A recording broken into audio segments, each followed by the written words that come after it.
Bienvenue sur Africa 24 pour cette nouvelle édition du QG Week-end. Voici les titres de l'actualité.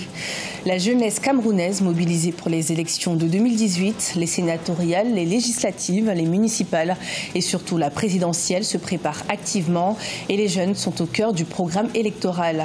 En Côte d'Ivoire, le prix de commercialisation de la noix de cajou a été fixé à 500 francs CFA le kilo pour la campagne 2018, un tarif en hausse de 60 francs CFA par rapport à 2017. Et puis en Égypte, le festival du passage Bel Air a rassemblé des danseurs, des chanteurs et des musiciens traditionnels. Pendant 6 jours, l'objectif était de valoriser la culture locale. Mais tout d'abord, au Gabon, le premier congrès extraordinaire du parti de René Dzemo Obiang, Démocratie Nouvelle, s'est ouvert ce 16 février à Libreville. Au programme, la révision des statuts et du règlement intérieur du parti, la définition d'une nouvelle politique générale, mais surtout l'élection de nouveaux dirigeants du parti. À quelques mois des législatives du 28 avril 2018, ce congrès vise à restructurer le mouvement politique et à adopter des stratégies nouvelles en vue des prochaines échéances électorales. En 2018, le Cameroun organisera pas moins de 4 élections cruciales. Il s'agit des sénatoriales, des législatives, des municipales, mais surtout de l'élection présidentielle. Et pour chacun de ces scrutins, le rôle de la jeunesse est primordial. Des explications avec Ashley Duprat. 2018, année d'élection au Cameroun. Le calendrier électoral camerounais est en effet chargé, sénatoriale, législative, municipale et surtout présidentielle. Une élection présidentielle pour laquelle l'actuel chef de l'État camerounais Paul Biya a appelé ses concitoyens à participer massivement. Comme vous le savez, 2018 sera une importante année électorale. Tous ceux d'entre vous qui auront 20 ans ou plus pourront, je devrais dire, devront exercer leur droit de vote.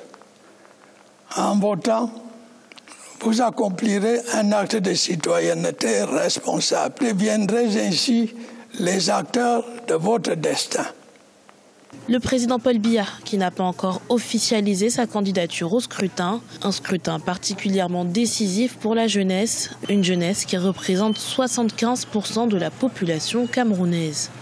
Une génération considérée comme sacrifiée par le parti Peuple Uni pour la rénovation sociale, dont le candidat à la présidentielle, Serge Espoir Matomba, appelle à se mobiliser pour le développement du Cameroun. Vous avez une jeunesse qui est complètement sacrifiée et qui a fini par se résigner parce que celle-ci ne voit pas en la République un futur meilleur puisque tout est basé sur des programmes qui n'ont pas qui ne connaissent pas une véritable implémentation. Et aujourd'hui, il faut un renouvellement de la classe politique, comme nous le disons, un engagement citoyen de tous les Camerounais, une implication de chaque Camerounais pour que le Cameroun se développe. Et en ce qui concerne le développement du processus électoral, il suit son cours avec la nomination des 11 membres du Conseil constitutionnel. Attendue depuis 1996, l'instance aura la charge de proclamer les résultats de l'élection présidentielle à venir. À l'issue du Conseil des ministres du 14 février en Côte d'Ivoire, la campagne de commercialisation 2018 de la noix de cajou a fixé un prix de vente de 500 francs CFA le kilo, un tarif en hausse de 60 francs CFA par rapport à 2017 qui pourrait avoir un impact positif sur l'économie nationale. Le point avec Cheikh Omar Bandaogo.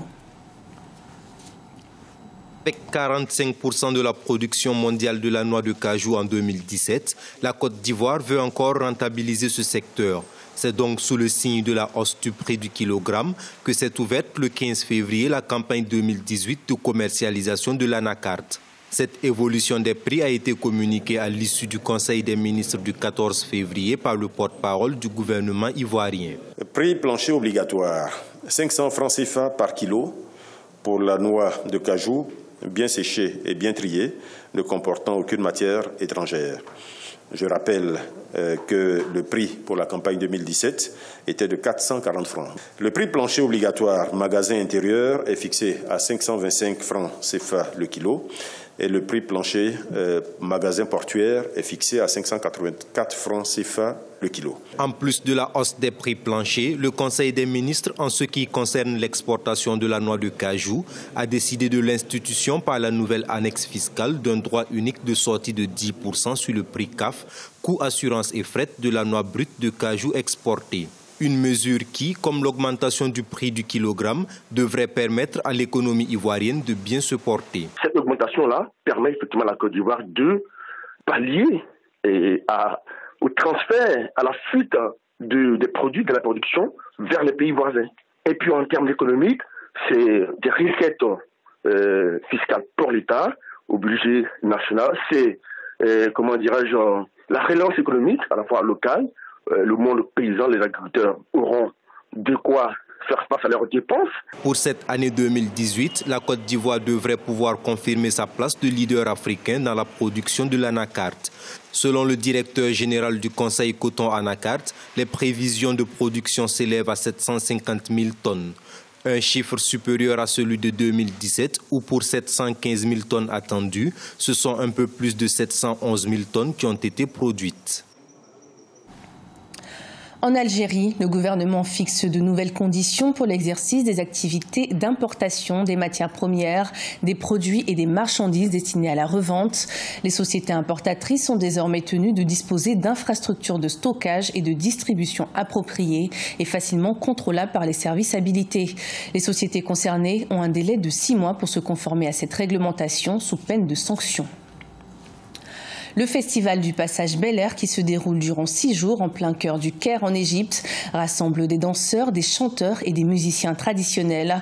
Objectif, mettre en avant l'art et la créativité égyptienne. Découverte avec Solène Duplessis. En Égypte, le festival La Nuit du Passage Bel Air a rassemblé une centaine de personnes dans la ville du Caire du vendredi 9 au mercredi 14 février. Un spectacle organisé en plein cœur d'une rue commerçante. Les habitants de la ville ont assisté à des spectacles de musique folklorique nubienne et des chants traditionnels. L'occasion également pour les passants de rencontrer les artistes du festival. Ce que j'aime à propos de ce spectacle, c'est qu'il se passe dans la rue, les gens passent, il y a de la musique. N'importe qui peut se joindre au spectacle et interagir avec les artistes au lieu de sortir pour aller à un concert. Dans la rue, c'est beaucoup plus chaleureux. Ici, les gens sont spontanés. Ils interagissent spontanément avec nous. Au cœur de l'organisation de ce festival de musique et danse folklorique, l'artiste Ntessar Adel Fattah, inspiré par l'architecture de la rue piétonne. L'artiste avait pour ambition de mettre en avant l'art et la créativité égyptienne. C'est très beau ce à quoi nous assistons aujourd'hui. Dans ce passage de Bel Air, nous voulons créer un lien entre cette architecture unique et l'art. C'est ce que j'essaye de faire à travers ce festival. L'objectif de l'artiste à l'initiative du projet, transformer le Passage Bel Air en un centre culturel en organisant le festival tous les mois. Ce journal a été réalisé par l'ensemble de la rédaction. Merci de nous avoir suivis. Retrouvez dans un instant une nouvelle édition de l'information sur Africa 24.